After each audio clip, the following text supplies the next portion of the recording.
top of the morning to you. Good morning. Welcome to the cutting room floor. Taylor, I can't take you seriously.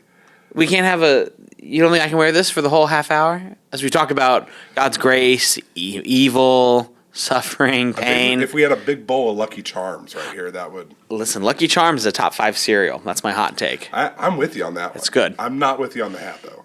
Okay. Well, happy St. Patrick's Day.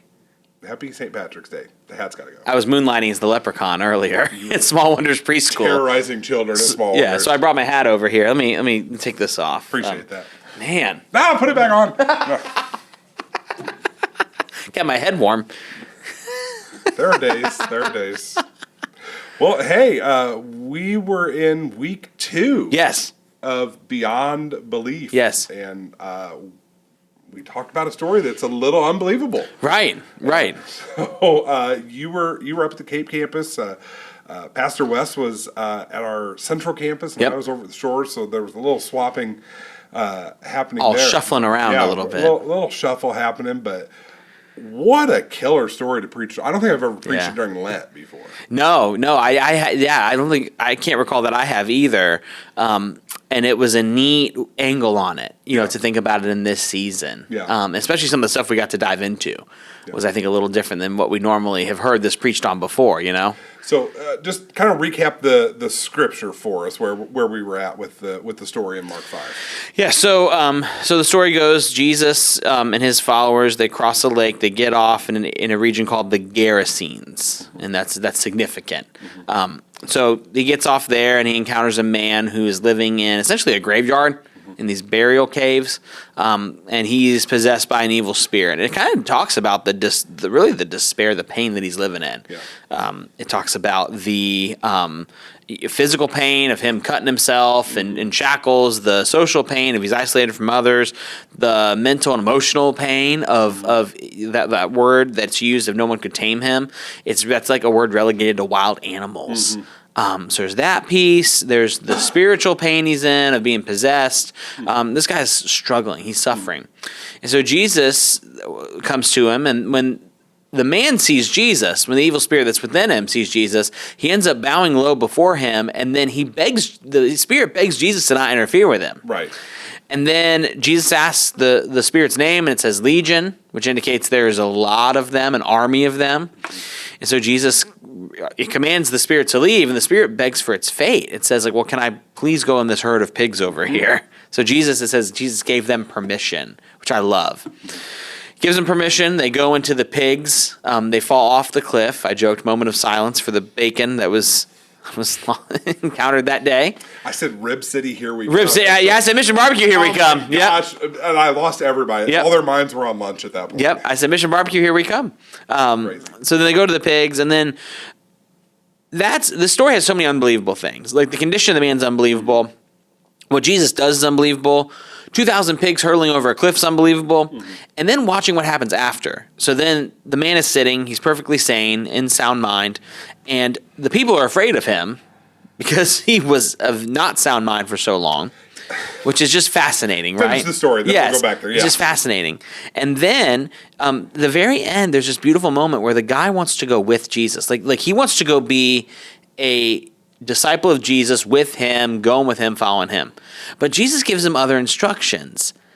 And the instructions were, you are to go back to your family and tell them how good the Lord's been to you and what he's done for you. And then it says the guy did it, and he went and told people all over the 10 towns about it, which is the region there.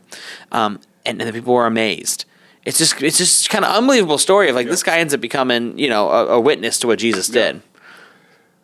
It's kind of an unbelievable story. It is. No, the whole thing is. The whole thing is just incredible. First, can you imagine the HOA meeting that happened to say, right, we got to do something about Rick. He's howling again. Yes. So we're going to chain him up in a graveyard. Yes. That's their best idea. It's this is all we can do. Let's just try to chain him up. So how bad is it that that's their best idea? And it doesn't show the level of his pain, though. It shows the depth of his pain. And then by the end of it, to see him in his right mind, it's scarier than what he was doing Right. before. That's how bad things were, too. Howling Rick was better than sane Rick at that point. I just named him just now because Yeah, anyway, if you're listening, if there's any Rick listening, it's not nothing you. personal. Yeah. I just, throughout preaching the sermon, I was like, man, I wish we knew his name. Because I kept saying, our guy. Like, Yeah, the man, the guy, Yeah. the fellow who was the possessed. guy with the demons. Like, Yeah. He deserves a little more integrity than that. Yeah, it's incredible. It's just such a wild story. But it caused us to spend some time talking about the existence of evil. And Yeah, we kind of yeah. talked about, without going into all the pieces, kind of two extremes Yep. that exist. Yep. That either we want to say, oh, that stuff's not real. Like it'd be really easy to look through some of these demon possession things in Scripture Right. and say that it was something else. Right. So we want to say it's not real, or there's the devil behind every bush. Right. Like my car didn't start this morning, the enemy's attacking. Exactly. Or Exactly. You have ignored the check engine light for so long, and now you have no oil left. Exactly. Yes. So kind of help us with those two extremes as we talk about it with the demon possession piece. Yeah, I find most things in life, living in the extreme is not always the best. I won't say all because I'm sure there's something where living in the extreme is good. But in most things in life, living in any extreme is not the best. And when it comes to our view of evil, I think that's the case as well. If we live in the extreme of there's no enemy, that there's no other force, no other person, no power, principality that's there, Yeah. then it begs for me the question of, well, where does all this bad stuff come from then? Yeah. Yes, we know the story of creation, but even then, like when you go to Genesis 3, there's the presence of an enemy even there. Even there, coercing Adam and Eve to doubt what God says, not listen to what God says, go against God, and which is when sin enters the picture. And so even then there's the presence of an enemy. Yeah. And when we live in the extreme of saying that there's no enemy, there's nothing behind this, I often wonder not just where do the bad things come from, but then what's the need for Jesus? Yeah. If there is no opposing force, if there's no then why did he die? To what end? Yeah. To what end? So there's that extreme, and then a lot of stuff becomes unexplainable too. I mentioned this real quick here at the Cape. I don't know if you did at the Shores or not, but I mentioned, some of people listening, they come to the face to face with the grim realities of evil in their jobs. Yeah. I mean, and so for some of them, I've talked with some of them, and they go, "Man, it is so hard seeing what people do and what takes them over and what happens and the choices they make." And for me, it's like that explains a little bit of where that comes from. It's like, no, there's an enemy that's trying to interfere. Yeah. So we live in the extreme of there's no evil. A lot becomes unexplainable. We don't have a lot of answers and a lot of questions. The other side too, though, is if the enemy is behind everything. It's like, well, no. I love your example of the car battery. It's like, well, no, maybe that's not the enemy that didn't make the car battery start. That's Sure. the car battery had been in your car for 2.5 years, and it just died. It ran out of juice. Now, here's where we meet in the middle. Back to the enemy tries to interfere. While the enemy didn't make the battery in your car not start, the devil will get a foothold in your anger about it not starting. Absolutely. So there, that's to me, that's where it meets in the middle. Yeah. Like what Paul's words about don't give the devil a foothold. It's in those things that's where he works. Yeah. He works in those. Yes, he will try to interfere, and yes, in some things in life he does interfere with, but especially when there's perceived weakness areas or footholds, he loves to go in and try to interfere there. And when we live in the extreme of everything's the devil, everything's the enemy, we truly miss the reasons why those things might happen. Yeah. Because we give credit to, it's the enemy, but we're really missing like maybe there's something kind of with us, like a blind spot in our leadership, or maybe a character defect, quite honestly. Yeah. That For sure. we need to lay before God, that God needs to do something with, but when we're saying it's the enemy the whole time, we're missing it. We're not seeing it in us. We're refusing to look inward. We're looking outward all the time. Yeah. So I think that's the danger of living in either extreme. I think there's somewhere in the middle. There's nuance to it. Yeah. Are there things that happen that the enemy causes? Absolutely. Does the enemy cause everything? No. No. Not quite. No, absolutely not. So it's kind of and the story is so beyond belief, though, about the legion of demons and whatnot. Yeah. That it might be hard for people to find themselves in Right. the story. Right. So I think having that nuance in mind, how does this speak to some modern struggles? Like, where can we Yes. identify Yes. ourselves in the pain in that, whether in addiction or isolation, identity? Bingo. The Yeah. things he experienced, maybe the things we've experienced aren't to that level of extreme Right. to say a legion of demons has inhabited my body. Right. I can't say that. Right. But I can find myself in some other places of things he was experiencing. Yes. Say more about that. Exactly. Yeah. So the relatability in this sermon for us is not possession; it's pain. And I listed out on here at the Cape on a slide. I listed out all the ways just in the first 5 verses that we could see this man was in pain. He was in pain physically, cutting himself with stones. He was in pain mentally and emotionally by howling and being not in sound mind, being untamed like an animal. He was socially in pain. He was facing isolation. He was spiritually in pain with being possessed. But while those look different for us, we all can relate to those areas of pain and those ways it shows up. We relate to physical pain. For some of us, it's medical diagnoses that have not gone the way we wanted them to, or maybe debilitating medical conditions that have left us in pain. There's mental pain. I mean, look at the mental health rates today, especially among younger generations. It's not good. There's mental anguish happening. There's emotional pain. I think for many of us, even the past few years, we've had this pandemic, and then we had Hurricane Ian here, and then we had other hurricanes, and and that's not even what's happening in our lives personally, but what we're noticing from our seats as pastors, there's a lot of emotional pain that people are carrying, some from recently and some from years ago. There's social pain. We've talked about the loneliness struggle. And there's been articles that are being written, it feels like every month now, from major outlets talking about the difficulty in making relationships, how it's harder than ever to make friends today. So there's a social pain. And then there's spiritual pain. Not necessarily by possession, like this man. For the majority of us, I would say that the spiritual pain comes in, maybe we had some church hurt, some bad experience at a church, and that's left us kind of with a different view of who God might be. Maybe for us, it's doubts that have become such a big, kind of hole in our faith that we just can't seem to reconcile them, and leaves us in spiritual pain. There's a whole lot more I could list, but I think for us, it's not so much the possession piece that's relatable for the majority. It would be the presence of pain in all these different ways, in physical, social, emotional, mental, and spiritual. I mean, pain is one of the core tenets of life that everybody has in common. Yeah. No matter where you come from, no matter what you experience, you have experienced pain in some way. Yeah. That's where we can relate as humans. Yeah.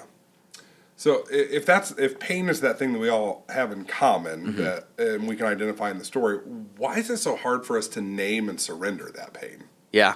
Isn't it ironic too that nobody needs to point out pain to you. Like we know the things that pain us. Yeah. We recognize it, but naming it, I would argue that naming it almost makes it more real, and naming it, it shines a light on it. And pain thrives best in darkness, right? Okay. Right? Like where pain manifests and grows, it's in the dark, right? And so when we name our pain, especially to God and to other trusted people, it to me it's like shining a flashlight in a dark room, and all of a sudden something's brought to light. I think there's power in the verse in the Testament that says, confess your sins to one another so that you may be healed.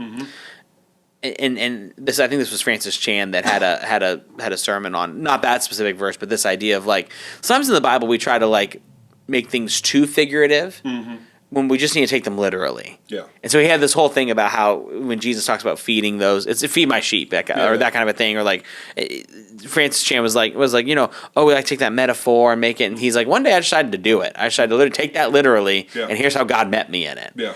And I think that verse is the same. Like we try to figure it, let's go figurative with it. Yeah. There's a literal thing that happens there. Yeah. Of when we name these things, name these burdens, confess these sins, name this pain that we have, there's something healing that happens. It brings it to the light.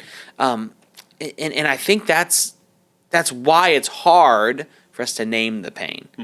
It becomes real then. We have to acknowledge it. And quite frankly, we have to, then the next step is to deal with it. Yeah. And then I mentioned here with our recovery communities, this is a topic of conversation. It's a big topic where it's rare that someone who reaches step one, which is admitting they're powerless, they don't have control over their lives. When someone reaches step one, it's rare that they've never thought about this before. Right. This might be the moment that they're willing to to get there, but a lot of the time in people's journey of addiction and sobriety, it's like, no, I knew for a long time that I was miserable. Yeah. I knew the long time I was in pain. I just was scared. I just got done, and I was scared to see what would happen on the other side. Right. Yeah. And I think that all goes into it. There's a fear there of naming our pain. If it makes it more real, it brings it to the light. The next step then is to deal with it, and to address it head on. So, talk for a minute about the role of grace in healing. We talked about healing comes through removal or redemption. And I think that was a killer place we went. Yeah. And I'll give the backstory for that quote. I mentioned that this came. I mentioned his name. So this came from a pastor named Tyler Staton, and he a couple years ago, was diagnosed with cancer. And one thing that Tyler was really clear about is his prayer for healing. What he did not pray, and he's vocal about this. You can look up podcasts and interviews with him. The one with Carey Nieuwhof is really good. He talks about how he did not pray, God, take this away from me, remove it. He prayed instead for God to heal it. Yeah. And he talks about how when you look at all through Scripture, both God in the Old Testament, Jesus in the New Testament, and the Gospels, there's a theme there of how God heals, and he heals through one of two ways. He heals through removal, which is the outright, this affliction, this pain, this thing is taken away, it's gone, or through redemption, where it's not necessarily, boom, you woke up and it was gone, but where it was redeemed, so maybe it became a message for somebody else, an inspiration for somebody else, that God used that thing to then draw someone closer to himself. Yeah. Remember, God does not cause these bad things. God's not playing chess with our lives. Yeah. But what he can do is work things together for the good of those who love him. And so there's a piece here of when we talk about healing, yes, it's through removal, but it's also through redemption. And God heals either way. Yeah. It's just a matter of how and the manner in which he does it. And let's be real, all of us, the vast majority of us want removal. Yeah. We want the bad thing, the thing that's hard, the thing that's making us suffer to just be gone and be done. But as we see in the text and the Gospels and throughout Scripture, that's not how God always heals. Yeah. Yeah, and I think that's probably true for our guy in the story, too. Yeah. Like, for Rick. Like the legion of demons is gone, new lease on life, but the scars are still there. From everything that had happened, there's the weird looks he's getting from people now based on what used to be the self-harm he had done, cutting himself with stones. Those scars physically are there. Right. But they became a testimony. They did. Yeah, and that's what the redemption piece is in our suffering and our pain. I still am very aware that this thing happened. Yeah. The scars there. Yeah. But God is using it now. Absolutely. And one of the things I said at Shores is we like to say that in church circles that Paul was the first missionary to the Gentiles. That is not, at least not for the region of the Gerasenes. Right. It was this guy. He goes to the 10 towns. Yeah. And for people to see who he was to who he is now, and even to say, I've got the scars to prove it, but this is what the Lord has done for me. Yeah. That's transformative grace. Absolutely. In healing. Absolutely. And to talk about the idea that a Jewish rabbi would go into that land and do what he did to an unclean man in an unclean cemetery and send demons into unclean animals in an unclean area, an unclean region. Yeah. The whole thing has this undertone. I joked at the Cape yesterday, you guys want Bible study for a couple minutes? Yeah. They're all, I'm like, all right, let's go. So the whole area is unclean. The whole thing is unclean. And And Jesus enters into that and crosses every boundary, every divide, I don't know if you should go there. I don't know if you can touch that. I don't know if you can do that. And Jesus crosses it all. And what a message. Can you imagine him going, once again, how unbelievable the story is. Can you imagine when he goes and tells it to other people in those towns, in those regions? They're like, right. Right. Sharing like, who was this that came and did this? Yeah. Okay, that Lord. Oh, wow. Okay, well, I'm not sure about that. Yeah. I can imagine them being skeptical at the least. It says they were amazed. Yeah, I mean, how could they not be? Yeah. I mean, hearing this guy There claim, he is. He's like in his right mind. And isn't it beautiful? I'd have to imagine. So for those that knew him, it's obviously one thing. Yeah. Right. Like they knew the condition he was in. Incredible. I just thought of this as like what we call a nim. This wasn't in the notes, not manuscript. Yeah. The scars ended up being evidence of what he was saying was true. Yeah, it became the testimony. Yeah, because he could tell this story. Yeah. He'd go to another town, tell the story. But there's always Rick. Yeah, but okay, Rick. I'm sure you weren't that bad. I'm sure things weren't that bad off. But then, can you imagine him like, no, look at the scars on my arms. Look at the scars on my legs. Yeah. Look at the scars here. Yeah. So those very things that once caused harm, once again talking about the redemption factor, the redeeming factor, the very things that once caused harm and were evidence of pain, right, are now being used as evidence of grace to say, no, look at these. That's good. Like that's just so cool. That's how God works. Last 10% on this. If someone's listening that just feels stuck in their pain, whatever it is, what kind of encouragement would you have for them today? Yeah, I think a couple things. I think to see yourself in the story of the man, that's the first thing. Remember, the relatability here is not necessarily possession, it's more so pain. And so whatever your pain is, to see the story of the man and how greatly he was afflicted, and how Jesus came to him. That's a piece we didn't even get into in the story. The man didn't go to Jesus' neighborhood to go find him. Jesus came and found him. And know that Jesus is coming and seeks out you too. That yes, he's a gentleman. He's not going to kick open the door of your heart. But he is waiting on the other side of that door for you to open it. And so to know, I think, if you feel stuck, that Jesus waits for you to discover the gift of his grace. And then I invite you to just begin the process of naming and surrendering pain for as much as you can. I've had people already texting me and contacting me, a couple that are kind of doing this, where they're like, hey, I'm just going to tell you, here's the thing I've been struggling with, here's the thing I've been carrying, or here's the piece that's really heavy for me. And there's a beauty in that. There's a beauty in naming that. And then what they're doing in an effort to do that is to go, I'm going to speak this to someone, and I'm just going to then surrender it to God and say, God, I want you to redeem this. I want you to heal this. Sure. And I think to make that simple, you don't have to write an essay about it. Your naming and surrendering your pain to God in this moment might just be, God, that's summer in 2003. Yeah. I name it to you, and I surrender it to you, and I'm done trying to fix it myself. I need you and your grace. I'd encourage you to start there. Start with what you can. A lot of the time we could read stories like this and think like, okay, healing comes by going from literally not in right mind to perfectly sane mind in an instant. And I just want to invite us to understand that sometimes this is a journey of progress. Of this is, it's a waking up today and going, all right, God, here's the pain, here's this pain I carry, and I need you in it, and that's the best you can do. And then over time, then it grows, and then maybe it shares it with someone else you trust, and then maybe it goes to a group that can help with that, or maybe and then it grows from there. Yeah. But to just trust the progress of wherever you're at today, just do what you can to name and surrender it. Your pain is not wasted. Right. That's the beautiful nature. Not in his hands. Yeah. No, it's the beautiful nature of who God is. Yeah. That nothing is wasted. Even pain, even scars, even the things that are hardest that you carry, it's not wasted.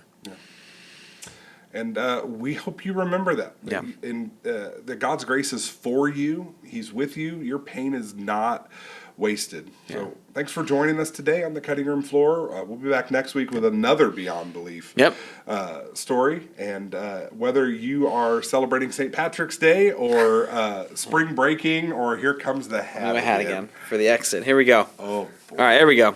It's been hard having this conversation, for those that are just listening, it's been hard having this conversation with Taylor because there's glitter on his face. Yeah, it's everywhere from this hat. Yeah, it's crazy. It's crazy. We love you. You are seen, wanted, and loved by God and by us. We'll see you next time. Bye.